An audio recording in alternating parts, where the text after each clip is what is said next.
2013's Watch Dogs wasn't the next-gen smash hit we thought it would be.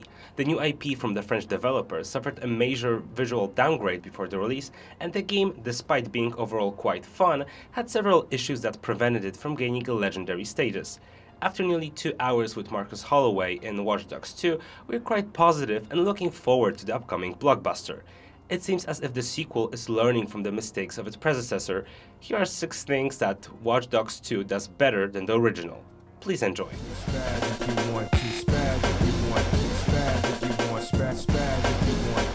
Aiden Pierce was far from perfect, but the worst thing that the gamers remember were the controls that sometimes felt like we were driving a tank.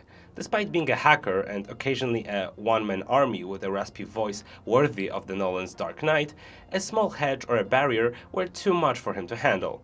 After a short stroll down the streets of San Francisco, we know that Marcus, the hero of the new release, is nothing like that. Our hacker easily jumps over ledges and small obstacles and climbs with ease, much like in Assassin's Creed where we only need to press one button while going forward and the hero will do all the work for us. To be completely honest, Marcus is still far behind the likes of Ezio and Altair when it comes to fitness, but the improvements are noticeable and they were much needed. Who knows, maybe in Watch Dogs 3 we'll finally play as a parkour master.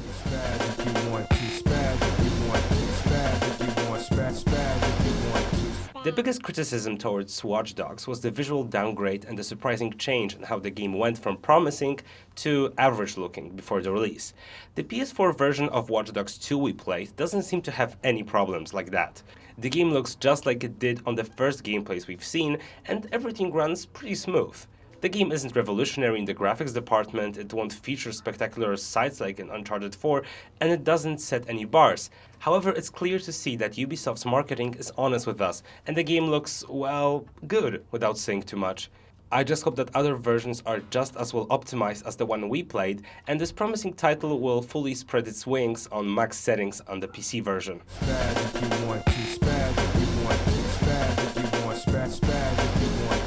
Hacking was the foundation of the original Watch Dogs, and I'm pleased to announce that our arsenal in the sequel has received a major update.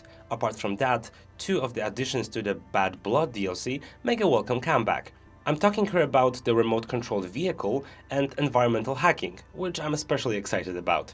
The hacking minigame we played so often as Aiden was a nice addition, and in this incarnation, it's even more engaging. I especially enjoyed the sequence I encountered in the build I played.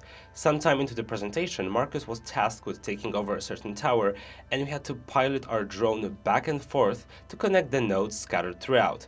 Next to the drone, which is fun to mess around on its own, we also received an update to our phone. Apart from eavesdropping and stealing money from pedestrians, we can also hack someone's phone to get the cops to arrest them. Additionally, Aiden's ability to blow up phones has improved, as Marcus can now time an explosive and detonate it when we feel like we have a tactical advantage. Vehicle hacking has also received an update, but I'll get to that later.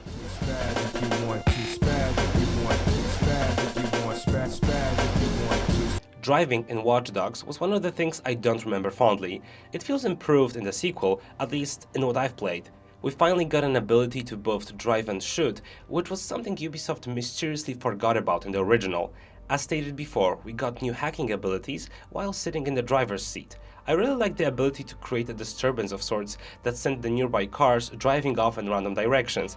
We need only to press a button to unleash this undoubtedly useful distraction tool. Next to that, we also have an ability to partially control other cars in traffic, which results in us rarely being concerned with steering our own vehicle, but more on sending the oncoming cars in other directions, which is fairly easy to pull off and really fun to implement in our driving patterns. I can see this ability coming into play in an interesting way in a larger chase once our standard hacking tools fail us.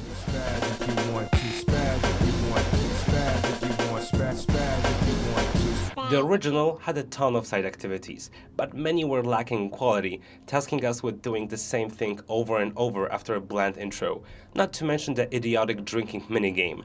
Much more thought seems to have been put into the design of side quests in Watch Dogs 2, however.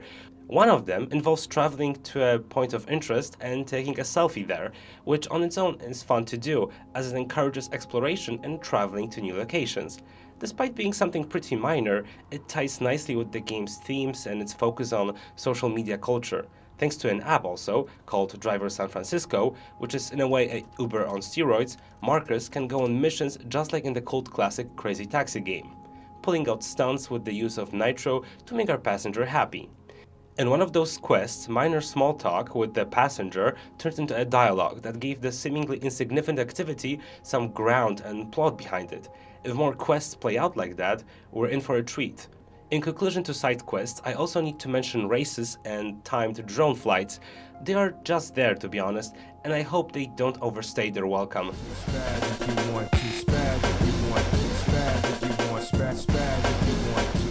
What I liked most about the upcoming Watch Dogs 2 is its atmosphere. San Francisco, or at least the part we got to visit, is quite vertical and full of unique locations and fashionable restaurants. The hipster-like vibe and a more lighter story is a great change of pace from the sometimes too melodramatic Aiden's quest for vengeance. Marcus and his over-the-top buddies can be annoying at first, but after a while, their wacky antics and the protagonist's own charisma lure us in and keep us hooked. Watch Dogs 2 is not a real representation of what it's like to be a hacker, that's for sure, but unlike its predecessor, in my humble opinion, it tries to ground the story and make it seem believable, while also being fun and not making us worry about realism too much. Every once in a while, the cast reference social media, tinker around their PCs, and at some point even try to break into a house run by a smart home system. Thanks to all those small things, it all just clicks, and Marcus seems more in place than the AK-47 wielding alpha male Aiden. I don't expect philosophical questions and a satire of the internet culture from a Ubisoft game. A game like that should most of all be fun to play and mess around with. Watch Dogs 2 doesn't seem to be taking itself too seriously, and to be honest, I love that. Everything's dope, there's electronic music everywhere, and the vibrant colors make it seem so alive. If the developers stay true to their vision in the long run, Watch Dogs 2 can be a unique title, and its weirdness can become its greatest strength to differentiate the game from other sandbox games trying so hard to be the next GTA. Watch Dogs 2 doesn't change the formula established by the original, however it seems that the minor fixes and additions make it more a polished and cohesive product, a Watch Dogs game that the original tried to be, but ultimately failed. The sequel to the hacking-themed sandbox is not out yet, so I won't pass a verdict just now, but it seems as if Watch Dogs 2 is more the same, and better, and it will certainly be a fall release that you just can't ignore. Thanks for watching, and stay tuned for more at GamePressure.com.